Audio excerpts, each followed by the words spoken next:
Welcome to legend Swami YouTube channel. మనము part 2లో సౌర కుటుంబం అనే అంశాన్ని చూస్తున్నాం. అంటే సౌర కుటుంబం అనేది మనము ఏంటి సార్ అంటే మనం నివసిస్తున్న ఏదైతే సౌర వ్యవస్థ ఉందో సూర్యుడు మరి 8 గ్రహాలతో ఏర్పడింది. మనం నివసిస్తున్న ఏదైతే సౌర వ్యవస్థ అనేది ఉందో సౌర వ్యవస్థ అనేది ఉందో ఇది ఎలాగ ఏర్పడింది సార్ అంటే సూర్యుడు సన్ అండ్ 8 ప్లానెట్స్ 8 గ్రహాలతో ఇది ఏర్పాటు అవ్వడం జరిగింది. అయితే ఈ సౌర వ్యవస్థలో మొత్తం ఎన్ని గ్రహాలు ఉన్నాయని చెప్పినాం? 8 గ్రహాలు అనేవి ఉన్నాయి అని చెప్తున్నాం. 8 గ్రహాలు ఏంటేంటి సార్ అంటే అవే బుధుడు.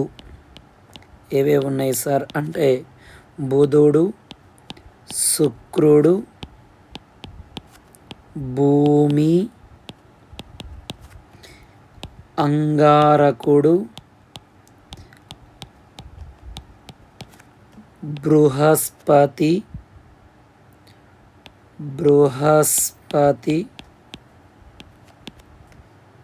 శని, వర్ణుడు. దీన్నే మనము వర్ణుడును యురేనస్ అంట. యురేనస్ అనే పేరుతో పిలుస్తాం. అండ్ నెప్ట్యూన్ అనే పేరుతో పిలవడం జరుగుతుంది. దీన్నే ఇంద్రుడు అనే పేరుతో పిలవడం జరుగుతుంది. అయితే టెక్స్ట్ బుక్లో మనకి ఓకే నెప్ట్యూన్ అనగా వర్ణుడని, ఇంద్రుడు అనగా యురేనస్ అని మనకి తప్పుగా ఇవ్వడం జరిగింది. అయితే దాన్ని తర్వాత క్లాస్లో మనం తర్వాత టాపిక్లో చర్చిద్దాం. సౌర కుటుంబంలో మనం నివసిస్తున్న సౌర కుటుంబంలో సూర్యుని చుట్టూ తిరిగే 8 గ్రహాలు ఉన్నాయి. ఆ 8 గ్రహాలు ఏంటో కూడా చూసాం. ఇదే సౌర వ్యవస్థ అనే దాంట్లో మనం చూస్తే ఇదే సౌర వ్యవస్థలో చూస్తే ఈ 8 గ్రహాలతో పాటు ఇంకా ఏముంటాయి సార్ అంటే ఉపగ్రహాలు అనేవి కూడా ఉండడం జరుగుతుంది. ఉపగ్రహాలు అండ్ తోక చుక్కలు అండ్ గ్రహ శకలాలు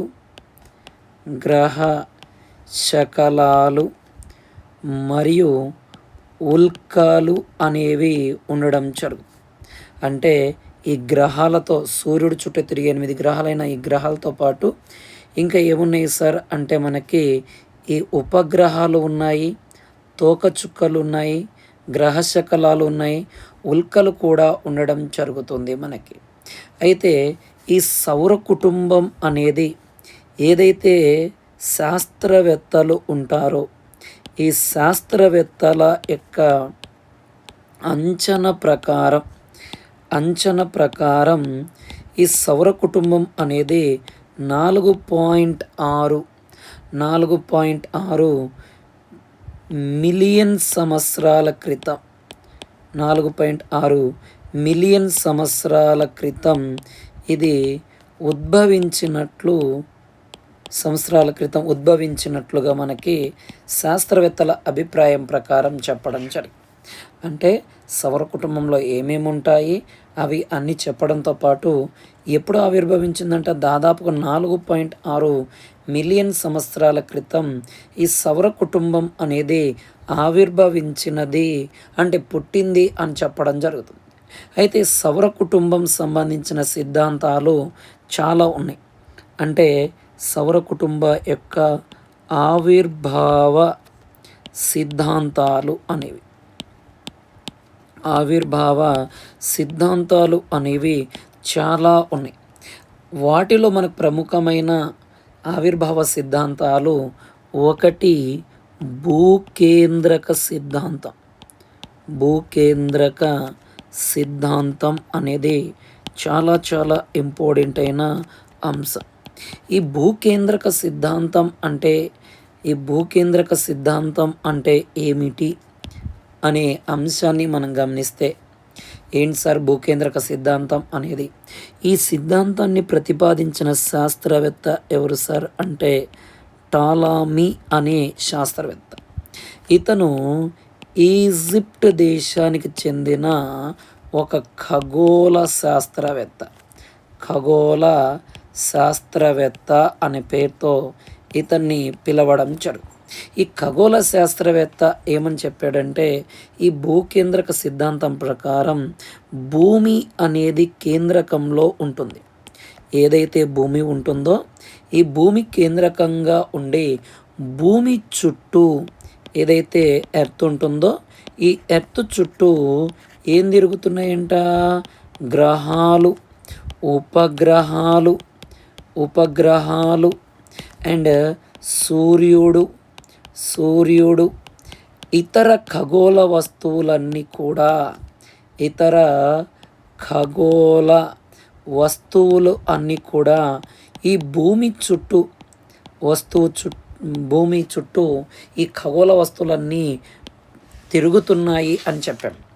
దాంతోపాటు విశ్వానికి కేంద్రంగా ఏదైతే విశ్వం ఉంటుందో ఈ విశ్వానికి కేంద్రంగా భూమి అనేది ఉంటుంది అని కూడా ఈ టాలమీ అనే శాస్త్రవేత్త చెప్పడం జరిగింది.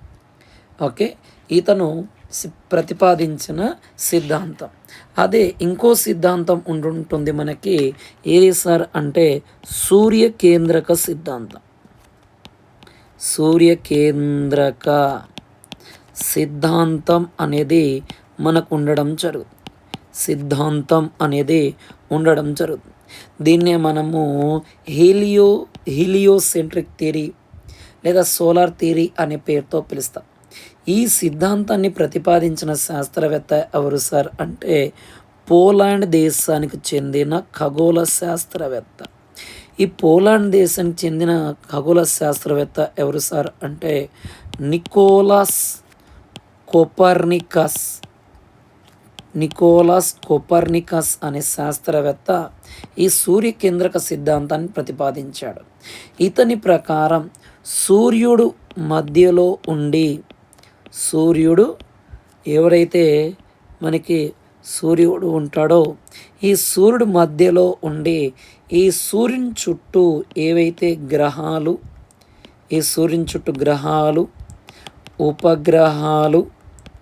ఉపగ్రహాలు అండ్ ఇతర ఖగోళ వస్తువులు ఏవైతే ఉన్నాయో ఈ ఖగోళ వస్తువులన్నీ కూడా పరిభ్రమిస్తున్నాయి. సూర్యుడు అనే వ్యక్తి కేంద్రక స్థానంలో ఉన్నాడు అని చెప్పడం జరుగుతుంది. ఇది మనకున్న సిద్ధాంతం సూర్యకేంద్రక సిద్ధాంతాన్ని చెప్పినది. దాని తర్వాత మనకి ఇంకో సిద్ధాంతం ఉంటుంది. దీన్నే నిహారిక పరికల్పన సిద్ధాంతం.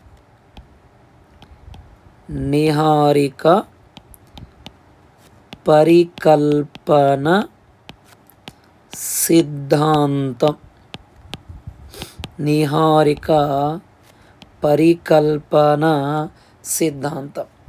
ఈ సిద్ధాంతాన్ని చెప్పిన శాస్త్రవేత్త ఎవరు సార్ అంటే ఇమ్మాన్యుయల్ కాంట్. ఎవరు సార్ అంటే ఇమ్మాన్యుయల్ కాంట్ అనే శాస్త్రవేత్త దీన్ని చెప్పాడు. దీని ప్రకారం ఈ నిహారిక లేదా దీని ప్రకారం దీన్ని మనం నెబ్యులా అనే పేరుతో కూడా పిలుస్తాం. ఏమని పిలుస్తాం సార్ అంటే నెబ్యులార్ సిద్ధాంతం అని కూడా పిలుస్తాం. ఈ నిహారిక లేదా నెబ్యులార్ ప్రకారం సూర్యునికి సంబంధించిన ఏవైతే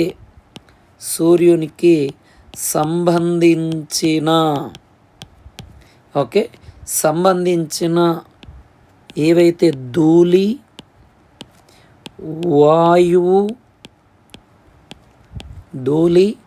వాయువుతో కూడిన మేఘం నుండి గ్రహాలు అనేవి ఏర్పడ్డాయి అని చెప్పడం జరుగుతుంది. దాని ప్రకారం నీహారిక పరికల్పన సిద్ధాంతం ప్రకారం. అంటే ఈ సౌర కుటుంబంలో 8 గ్రహాలు ఉన్నాయి. 8 గ్రహాలలో భూమి ఒకటి అని చెప్పడం జరుగుతుంది. అంటే ఒకసారి సౌర కుటుంబ వ్యవస్థ గురించి మనం నీట్‌గా ఒకసారి రివిజన్ చేద్దాం. ఈ యొక్క సౌర కుటుంబం అనేది మనకి సౌర కుటుంబంలో సూర్యుని చుట్టూ తిరిగే 8 గ్రహాలు అనేవి ఉంటాయి.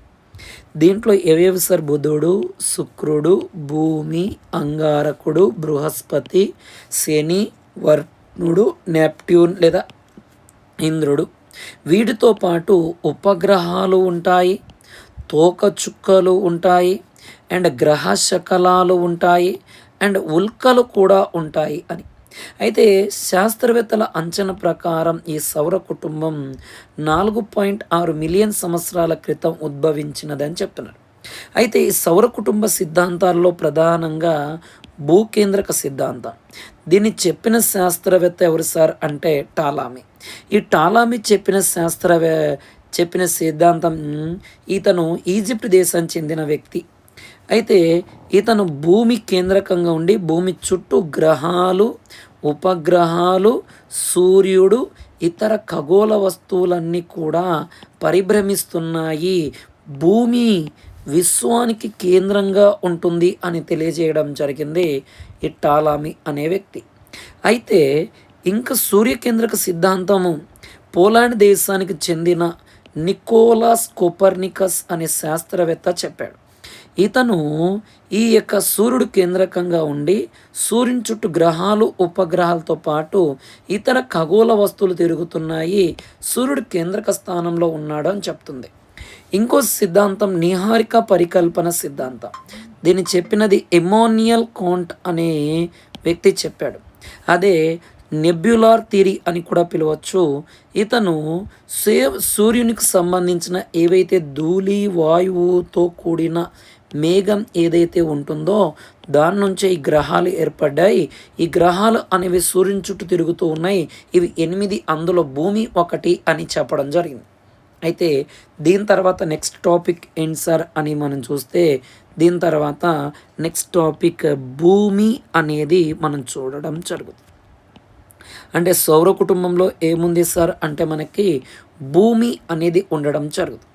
ఈ యొక్క సౌర వ్యవస్థలో ఎన్నున్నాయి? 8 గ్రహాలు ఉన్నాయి.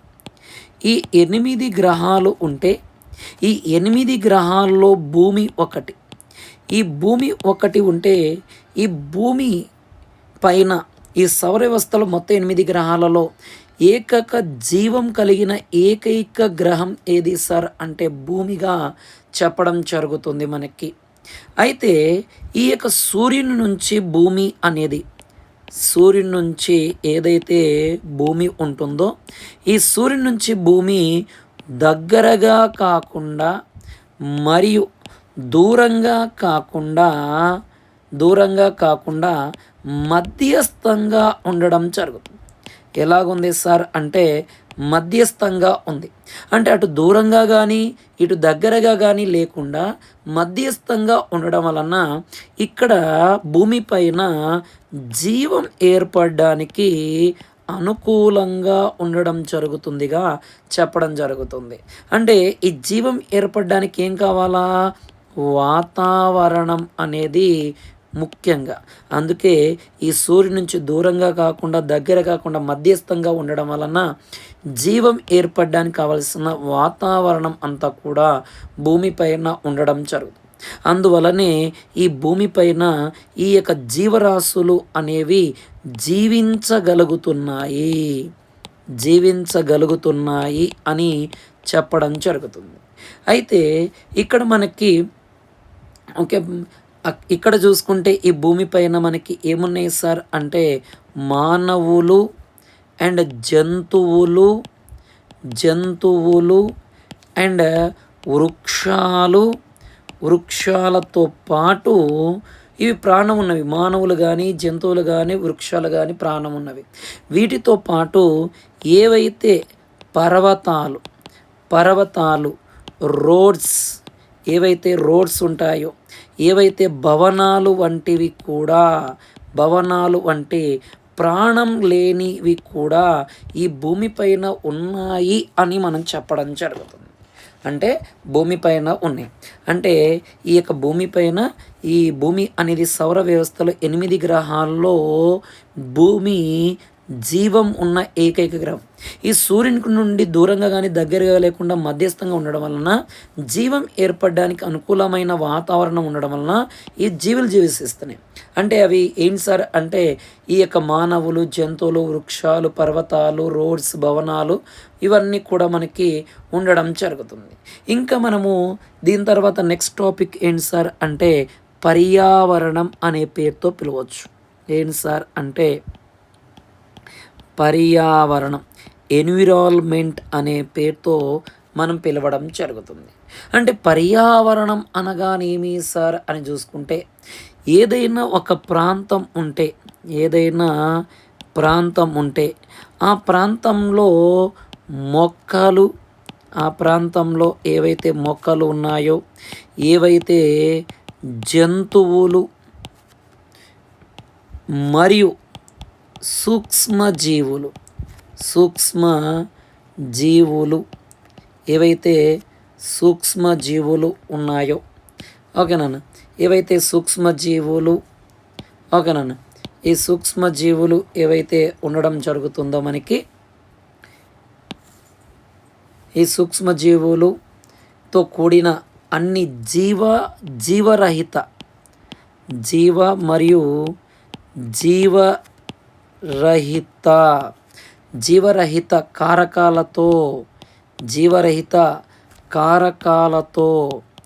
కారకాలతో పనిచేయు, ఏదైతే పనిచేయు సహజ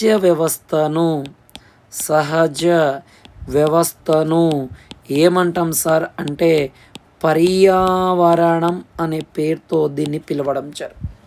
అంటే ఏవైతే మొక్కలు, జంతువులు అవన్నీ ఉన్నాయో మనకి, ఇవన్నీ కూడా సహజ కారకాలుగా, సహజ వ్యవస్థగా పనిచేసే దాన్ని మనం ఏమంటాం సార్ అంటే పర్యావరణం అనే పేరుతో దీన్ని పిలవడం జరుగుతుంది. ఏమని పిలుస్తాం సార్ అంటే మనము పర్యావరణం అనే పేరుతో దీన్ని పిలవడం జరుగుతుంది మనము. అయితే దీంట్లో సహజంగా ఏర్పాటైనవి ఉంటాయి అండ్ మానవ నిర్మితం కూడా ఉండడం జరుగుతుంది.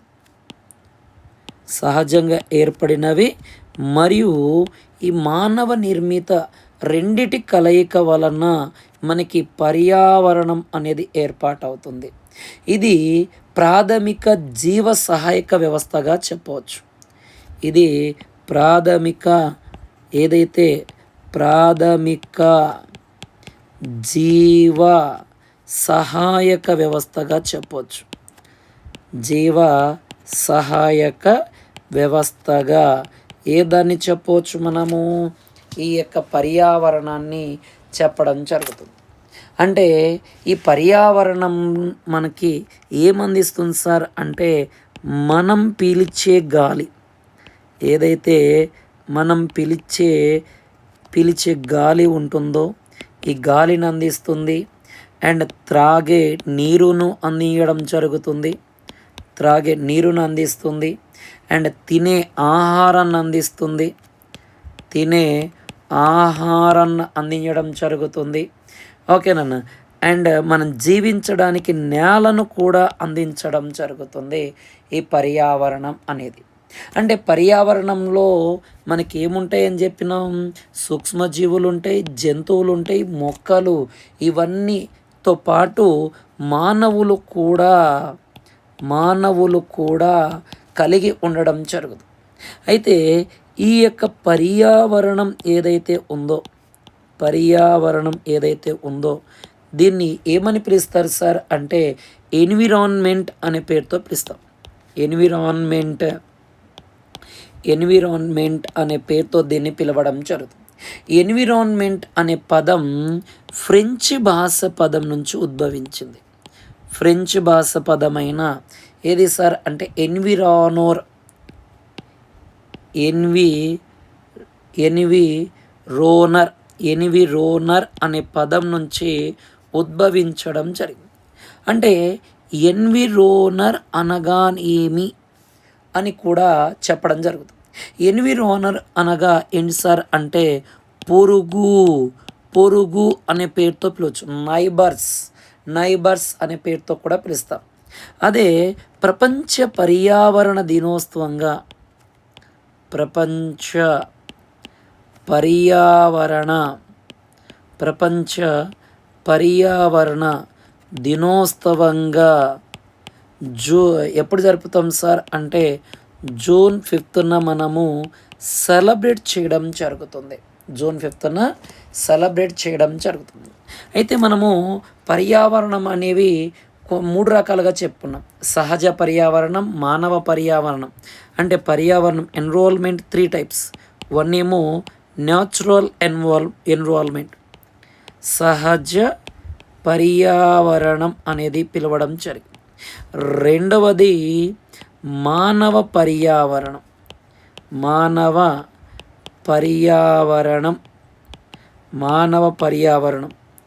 మూడవది ఏంటి సార్ అంటే మనకి మానవ నిర్మిత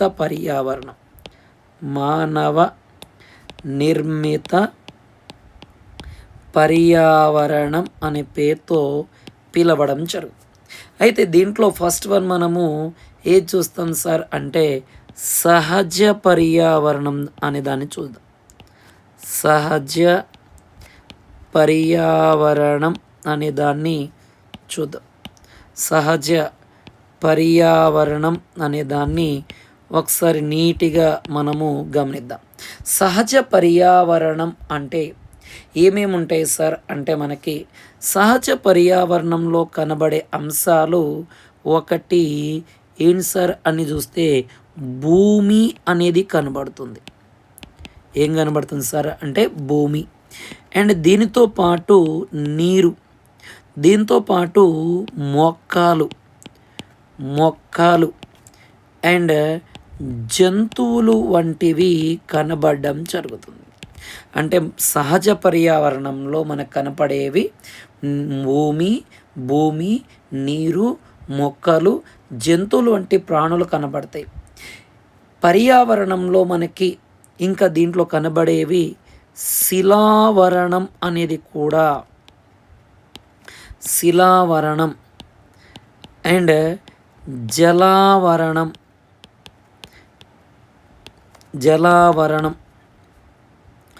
అండ్ వాతావరణం అండ్ జీవావరణం అనేది కూడా మనకి సహజ పర్యావరణ అంశాలు కూడా ఉండడం జరుగుతుంది. ఈ నాలుగిటిని ఏమని పిలుస్తారు సార్ అంటే భూమి యొక్క సహజ ఆవరణాలు అనే పేరుతో కూడా పిలుస్తారు. భూమి యొక్క సహజ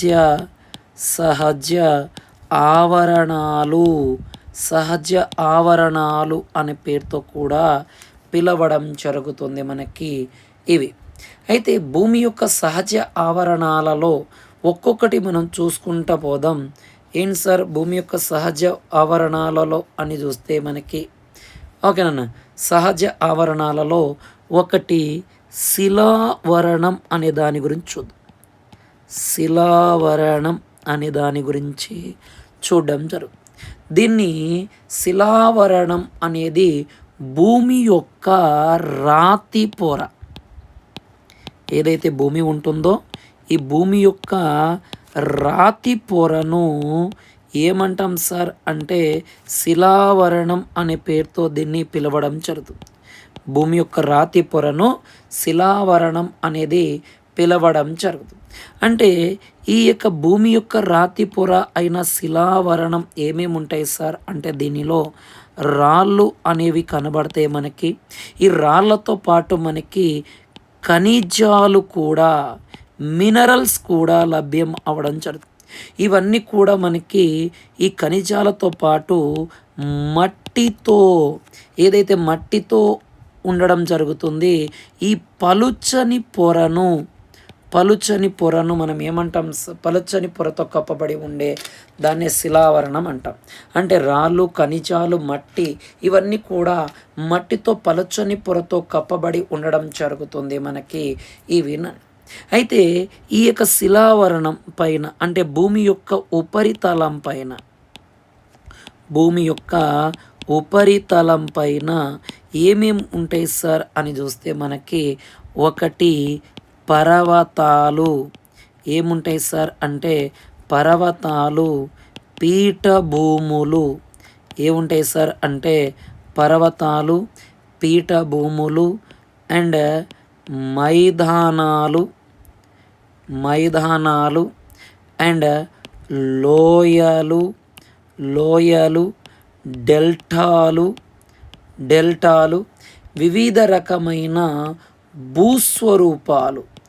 భూస్వరూపాలు అనేవి ఎక్కడ కనబడతాయి సార్ అంటే భూమి యొక్క ఉపరితలం పైన కనబడతాయి.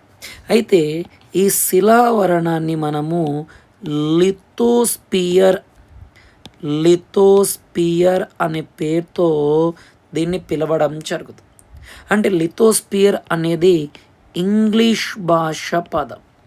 లిథోస్పియర్ అనేది ఇంగ్లీష్ భాష పదం.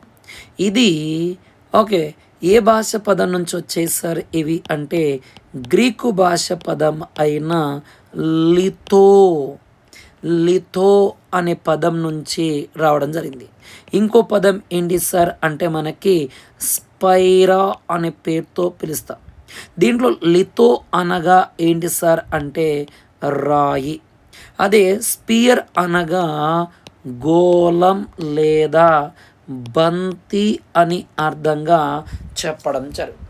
అంటే ఈ యొక్క శిలావరణం గురించి మనం నీటికి గమనిస్తే ఏమేం కనబడుతున్నాయి మనకి? భూమి పైన ఉండే రాతి పొరని మన శిలావరణం అంటాం. దీని లోపల రాళ్ళు, ఖనిజాలు కనబడతాయి. ఇవి మట్టితో కప్పబడి పలుచని పొరతో కప్పబడి ఉంటుంది అంటున్నాం. అయితే ఈ యొక్క శిలావరణం పైన అంటే భూమి ఉపరితలం పైన పర్వతాలు, పీఠభూములు, మైదానాలు, లోయలు, డెల్టాలు అనేవి ప్రధానంగా కనబడే భూస్వరూపాలు మనకి. ఇది లిథోస్పియర్ అనే పేరుతో ఇంగ్లీష్లో పిలుస్తాం. దీన్ని గ్రీకు భాష పదమైన లిథోస్పైరా అనే పదాల నుంచి వచ్చింది. లిథో అనగా రాయి, స్పైరా అనగా గోళం లేదా బంతి అనే పేరుతో దీన్ని పిలవడం జరుగుతుంది మనకి. ఓకే, దీని తర్వాత మనకి నెక్స్ట్ ప్రపంచ దరిద్రి దినోత్సవంగా ఓకేనా వరల్డ్ ఎర్త్ డే అంటాం ఇంగ్లీష్లో. వరల్డ్ ఎర్త్ డేగా ఎప్పుడు సెలబ్రేట్ చేస్తాం సార్ అని చెప్తే ఏప్రిల్ 22ను వరల్డ్ ఎర్త్ డేగా సెలబ్రేట్ చేస్తాం. అయితే శిలావరణంలో మొత్తం కూడా మనము శిలావరణంను 3 భూస్వరూపాలుగా వర్గీకరిస్తారు. 3 భూస్వరూపాలుగా వర్గీకరించడం జరిగింది. 3 భూస్వరూపాలుగా వర్గీకరించారు. దాంట్లో ఈ 3 భూస్వరూపాలుగా వర్గీకరించారు కదా, దాంట్లో మొదటి శ్రేణి అనేది చూస్తే ఈ మొదటి శ్రేణిలో మనకి ఏం కనబడతాయి సార్ అంటే మహాసముద్రాలు. ఏవైతే ఓషన్స్ ఉంటాయో ఈ మహాసముద్రాలు మరియు ఖండాలు అనేవి కనబడతాయి. అండ్ రెండవ శ్రేణి లేదా ద్వితీయ శ్రేణి అంట. రెండవ శ్రేణి లేదా ద్వితీయ శ్రేణి భూస్వరూపాలు. ఈ ద్వితీయ శ్రేణి భూస్వరూపాల్లో మనం వర్గీకరించేది ఏది సార్ అంటే మైదానాలు. ఏ వర్గీకరిస్తారు సార్ అంటే మైదానాలు. ఇంకోటి పీఠభూములు అండ్ పర్వతాలు అనేవి కూడా దీంట్లో కనబడతాయి. అండ్ మూడవది తృతీయ శ్రేణి లేదా మూడవ శ్రేణి భూస్వరూపాలు అనేవి ఏముంటాయి? మూడవ శ్రేణి భూస్వరూపాల్లో మనకు ప్రధానంగా కనబడేది లోయలు.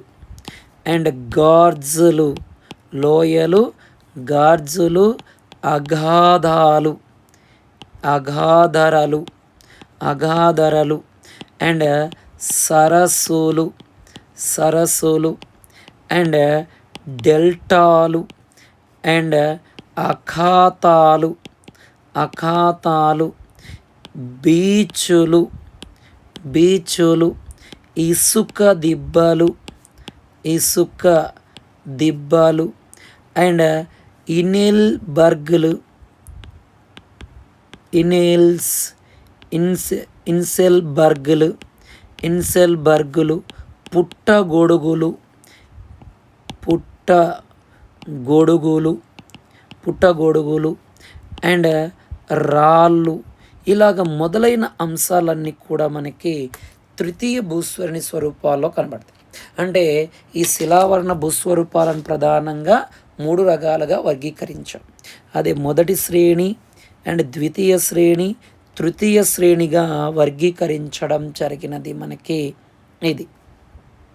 అయితే ఈ శిలావరణం యొక్క ఉపయోగాల విషయానికి వస్తే ఎలాంటి ఉపయోగాలు ఉన్నాయి శిలావరణం యొక్క ఉపయోగాలు? 1, వ్యవసాయం మరియు నివాస అవసరాల కోసం, ఏదైతే వ్యవసాయం చేయడానికి మరియు నివాసాలు ఏర్పాటు చేసుకోవడానికి, అండ్ దాని తర్వాత ఈ శిలావరణం పైన పలుచటి మట్టి పొర ఉంటుంది కదా, ఇది ఈ పలుచటి ఏదైతే మట్టి పొర ఉంటుందో వ్యవసాయ అభివృద్ధికి ఉపయోగపడుతుంది. వ్యవసాయ అభివృద్ధికి ఇది ఉపయోగపడుతుందిగా చెప్పడం జరుగుతుంది. దీనివల్ల మనకి ఈ వ్యవసాయం వల్ల మనకి ఏం లభిస్తుంది? ఆహారం కూడా లభించడం జరుగుతుంది మనకి ఇది. అయితే ఇందాకే చెప్పా, దీంట్లో అనేక రకాల ఖనిజాలు కూడా లభ్యమవుతున్నాయి. ఈ ఖనిజాలు ఎందుకు ఉపయోగపడుతున్నాయి సార్ అంటే పరిశ్రమల ఏర్పాటుకు ఇవి ఉపయోగపడడం జరుగుతుంది. పరిశ్రమల ఉపయోగకి ఉపయోగపడుతున్నాయి. అండ్ ఇవి అడవులు, పశువుల మేతకు అందించే గడ్డి భూములను కూడా ఈ ఆవరణం అందిస్తుంది. ఏది సార్ అంటే అడవులు అండ్ గడ్డి భూములు, ఏవైతే గడ్డి భూములు ఉంటాయో ఈ గడ్డి భూములను కూడా ఈ శిలావరణమే అందించడం జరుగుతుందిగా చెప్పవచ్చు మనకి. కాబట్టి ప్రతి అంశాన్ని కూడా చాలా జాగ్రత్తగా రాసుకోండి. అయితే భూమి యొక్క అంతర్నిర్మాణం ఏంటి అంటే భూమి యొక్క అంతర్నిర్మాణం విషయానికి వస్తే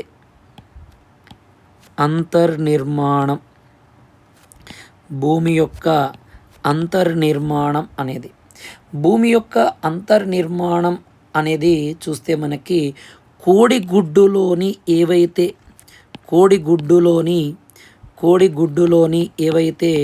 పొరలు ఉంటాయో ఆ పొరలు మాదిరిగా ఈ యొక్క భూమి యొక్క అంతర్నిర్మాణం అనేది జరగడం జరుగుతుంది.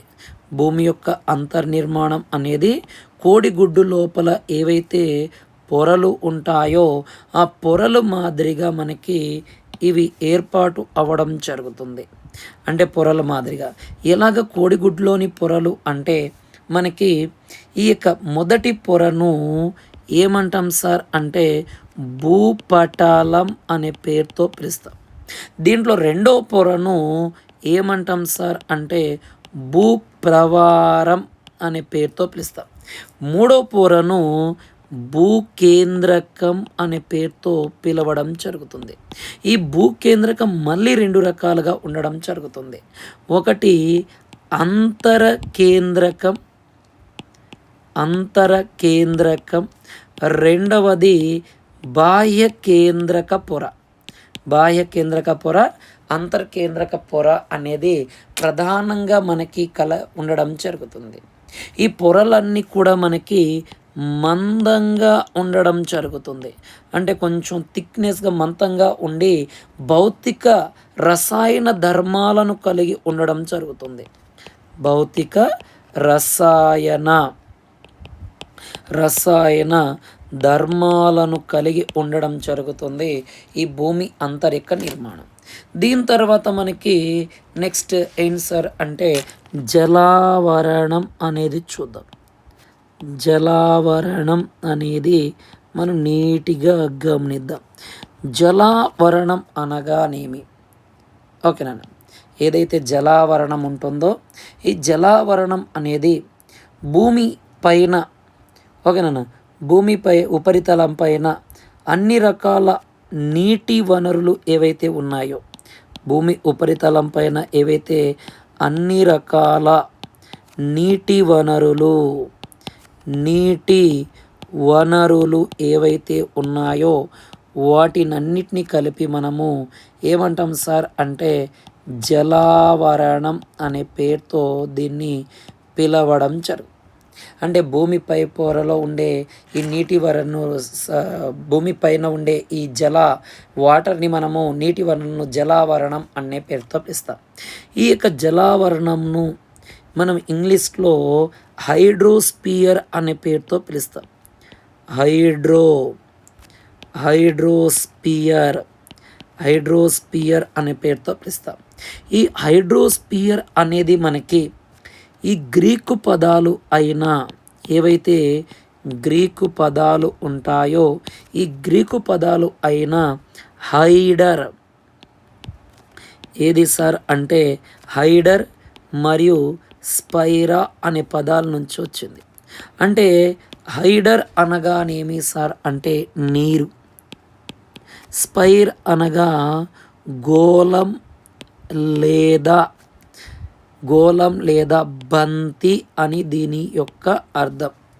గోళం లేదా బంతి అని అర్థం.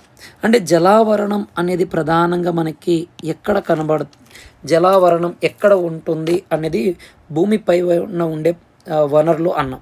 ఆ వనరులు ఏంటి సార్ అని చూస్తే నదులు, మహాసముద్రాలు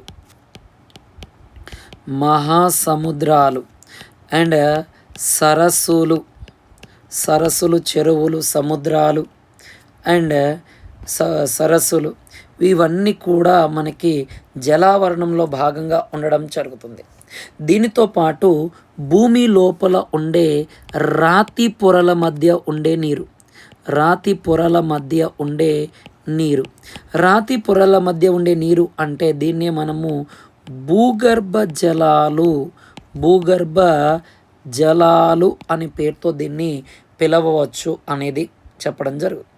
అయితే ఈ సూర్యుని చుట్టూ తిరిగే గ్రహాలలో నీటిని కలిగి ఉన్న ఏకైక గ్రహం, నీటిని కలిగిన గ్రహం ఏది సార్ అంటే భూమి అనే పేరుతో పిలవచ్చు. నీటిని కలిగిన గ్రహం ఏది సార్ అంటే భూమి. అందుకే భూమిని జలాయుత గ్రహం అనే పేరుతో పిలుస్తాం. జలాయుత గ్రహం అనే పేరుతో దీన్ని పిలవడం జరుగుతుంది మనకి ఇది. అయితే భూమిపై జీవి యొక్క ఉనికిని ప్రభావితం చేసేవి ఏవి చూస్తే, జీవం యొక్క ఉనికిని ప్రభావితం చేసేవి భూమిపైన అంటే నీరు మరియు గాలి. ఈ రెండు కూడా ఈ యొక్క జీవం యొక్క ఉనికిని ప్రభావితం చేయడం జరుగుతుందిగా చెప్పవచ్చు మనకి. అయితే మన భూమి ఉపరితలం పైన ఏదైతే ఉపరితలం ఉంటుందో ఈ ఉపరితలం పైన దాదాపుగా 2/3 నీరును కలిగి ఉండడం జరుగుతుంది. ఈ 2/3 నీరు అంటే దాదాపుగా 71% నీరు అనేది భూమిపైన ఉండడం జరుగుతుంది. అయితే భూమిపైన ఉన్న నీటి చూస్తే,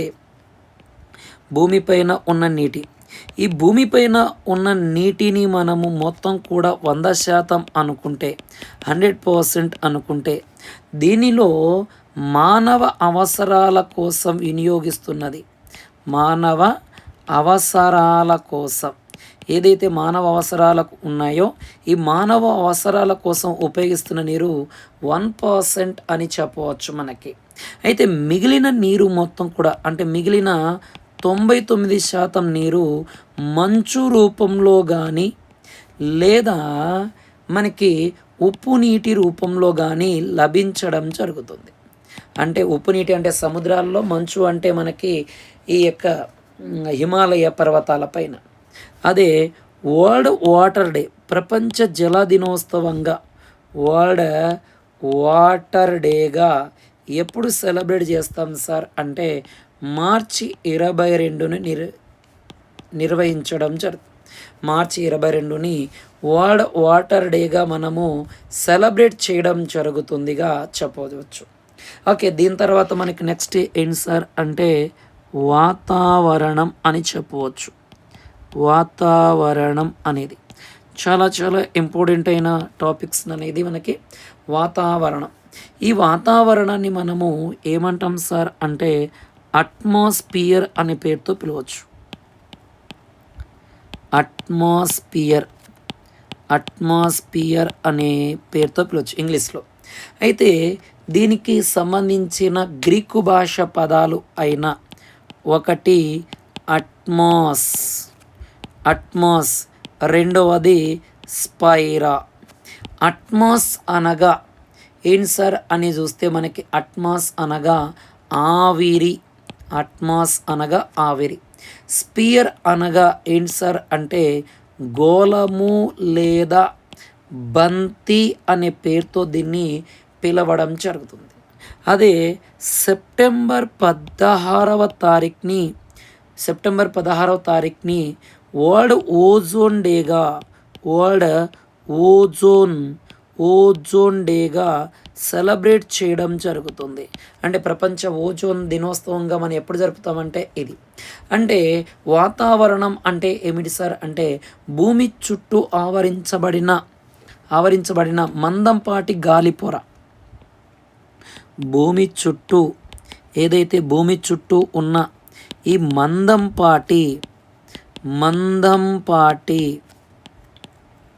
మందంపాటి గాలిపొరను ఏమంటాం సార్ అని చూస్తే మనం మందంపాటి గాలిపొరను వాతావరణం అనే పేరుతో పిలవచ్చు. ఏమని పిలవచ్చు సార్ అంటే వాతావరణం అనే పేరుతో పిలవడం జరుగుతుంది. ఈ యొక్క వాతావరణం అనేది భూమి నుండి కొన్ని కిలోమీటర్ల వరకు మాత్రమే కలదు. భూమి నుండి కొన్ని కిలోమీటర్ వరకు మాత్రమే కలదు అని చెప్పడం జరుగుతుంది. అంటే కొన్ని కిలోమీటర్ల వరకు మాత్రమే ఉంది భూమి నుంచి అని చెప్తున్నాం మనం. అయితే ఈ యొక్క వాతావరణంలో అనేక రకాల వాయువుల మిశ్రమం కలదు. అనేక రకాల వాయువుల మిశ్రమం అనేది ఉండడం జరుగుతుంది. అనేక రకాల వాయువుల ఏదైతే మిశ్రమం ఉంటుందో ఈ మిశ్రమంను మనం ఏమంటాం సార్ అంటే వాతావరణం అంటాం. దీంట్లో ప్రధానంగా మనకి ఏముంటాయి సార్ అంటే నైట్రోజన్ అండ్ ఆక్సిజన్ ఏముంటుంది సార్ అంటే ఆక్సిజన్ అనేది ఉంటుంది అండ్ కార్బన్ డైఆక్సైడ్ అనేది ఉండడం జరుగుతుంది. అయితే ఈ యొక్క నైట్రోజన్ అనేది అంటే నత్రజని 78% ఉంటుంది. అదే ఆక్సిజన్ అయితే మనకి ఎంత ఉంటుంది సార్ అంటే 21% ఉంటుంది.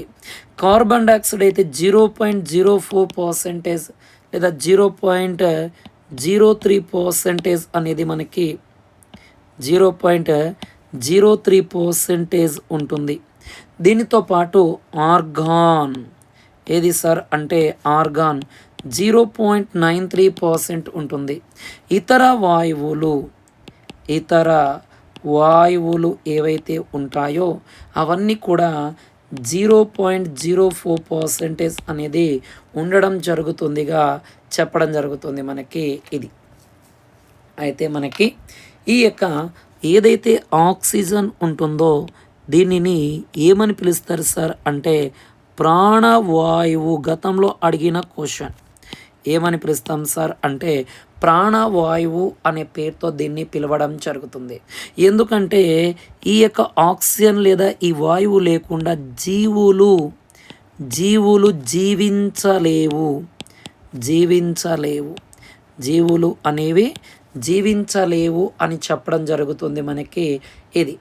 అయితే ఈ యొక్క వాతావరణంలో మొత్తం కూడా ఈ యొక్క వాతావరణం ఏదైతే ఉందో ఈ వాతావరణంలో మొత్తం కూడా మనకి 5 పొరలు అనేవి ఉండడం జరుగుతుంది. ఎన్ని పొరలు ఉన్నాయి సార్ అంటే 5 పొరలు అనేవి ప్రధానంగా ఉండడం జరుగుతుంది. ఒకటి ట్రోపో ఆవరణం,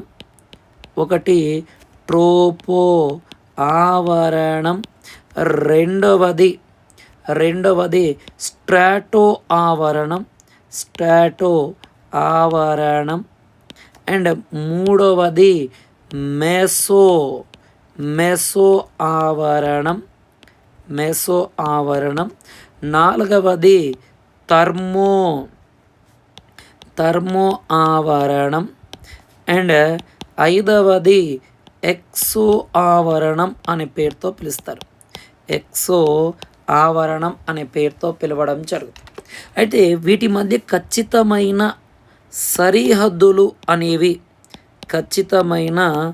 సరిహద్దులు అనేవి లేవు అనే పేరుతో పిలవడం జరుగుతుంది మనకి అని చెప్పడం జరుగుతుంది. ఇవి అయితే ఈ ఏదైతే వాతావరణం ఉంటుందో ఈ వాతావరణం ద్వారా కలిగే ప్రయోజనాలు విషయానికి వస్తే ఏవైతే వాతావరణం ఉంటుందో ఈ వాతావరణం ద్వారా కలిగే ప్రయోజనాలు, ఒకటి ఆక్సిజన్. ఈ ఆక్సిజన్ వలన మనకి ఏదైతే ఆక్సిజన్ ఉంటుందో ఈ జీవులు జీవించడానికి ప్రధానంగా ఉపయోగపడుతుంది. అండ్ కార్బన్ డయాక్సైడ్, ఈ కార్బన్ డయాక్సైడ్ మొక్కలు ఏవైతే ఉంటాయో ఈ మొక్కలు కిరణజన్య సంయోజక క్రియ జరుపుకొని వాటికి కావాల్సిన ఆహారం ఏదైతే ఉందో ఆహారం తయారు చేసుకోగలవు. అండ్ దాని తర్వాత నీటి ఆవిరి అండ్ దుమ్ము ధూళి కణాలు, ఏవైతే ధూళి కణాలు ఉంటాయో వీటి ద్వారా దుమ్ము ధూళి కణాలు ఏవైతే ఉంటాయో వీటి ద్వారా మనకి ఏం ఏర్పడతాయి సార్ అంటే ఈ వాయువుల ద్వారా మేఘాలు ఏర్పడడానికి అండ్ వర్షం పడుటకు ప్రధానంగా ఉపయోగపడడం జరుగుతుంది. అండ్ హానికరమైన కిరణాలు చూస్తే ఇవి సూర్యుని నుండి వెలువడే హానికరమైన కిరణాలు, ఈ యొక్క కిరణాలు ఏవైతే సూర్యుని నుంచి రిలీజ్ అవుతాయో మనకి హానికరమైన కిరణాలు, ఇవన్నీ కూడా అధిక వేడిని వాతావరణం గ్రహించి భూమికి రక్షణ కల్పిస్తాయి. అంటే సూర్యుని నుండి వెలువడే హానికర కిరణాలు అధిక వేడిని ఈ యొక్క ఏదైతే వాతావరణం ఉంటుందో ఈ వాతావరణం గ్రహించి భూమికి రక్షణగా ఇవ్వడం జరుగుతుంది. ప్రయోజనాలు మళ్ళీ ఒకసారి చెప్తాను చూడండి మనకి. ఒకటి ఓటు జీవులకు ప్రాణవాయువు, కార్బన్ డయాక్సైడ్ మొక్కలకు కిరణజన్య సంయోజక క్రియ తయారు చేసి ఆహారం కోసం ఉపయోగపడుతుంది. నీటి ఆవిరి దుమ్ము ధూళి కణాలు మేఘాలు ఏర్పడడానికి వర్షం పడడానికి ఉపయోగపడుతుంది. హానికర కిరణాలు సూర్యుని నుంచి వెలువడే హానికర కిరణాలు వాతావరణం ద్వారా భూమిని రక్షణ కోసం కాపాడతాయి అని మనము వీటిని చెప్పవచ్చు. ఇది ఓకే. దీంట్లో చివరగా మనకి ఉండేది ఏంటి సార్ అంటే దీంట్లో చివరగా ఉండేది జలావరణం. ఏది సార్ అంటే జలావరణం అనేది. దీంట్లో జలావరణం అనేది చూస్తే మనకి ఏం కనబడతాయి సార్ జలావరణంలో అని చూస్తే మనకి ముఖ్యంగా జంతువులు, ఏంటి సార్ అంటే జంతువులు అండ్ వృక్షాలు అండ్ కంటికి కనబడని సూక్ష్మ జీవులు, కీటకాలు అండ్ మానవులు. ఏవి సార్ అంటే మానవులు వీటితో కలిసి ఉండే దాన్నే మనం ఏమంటాం సార్ అంటే జీవావరణం అనే పేరుతో పిలుస్తాం. ఈ జీవావరణం అనేది చూస్తే మనకి బయోస్పియర్ అని ఇంగ్లీష్లో పిలుస్తాం.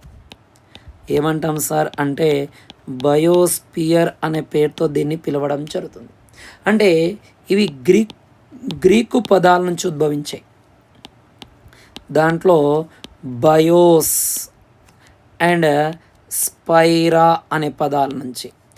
బయోస్ అనగా ఏంటి సార్ అంటే జీవం అని అర్థం. స్పైరా అనగా ఏంటి సార్ అంటే గోళం అనే పేరుతో పిలుస్తాం.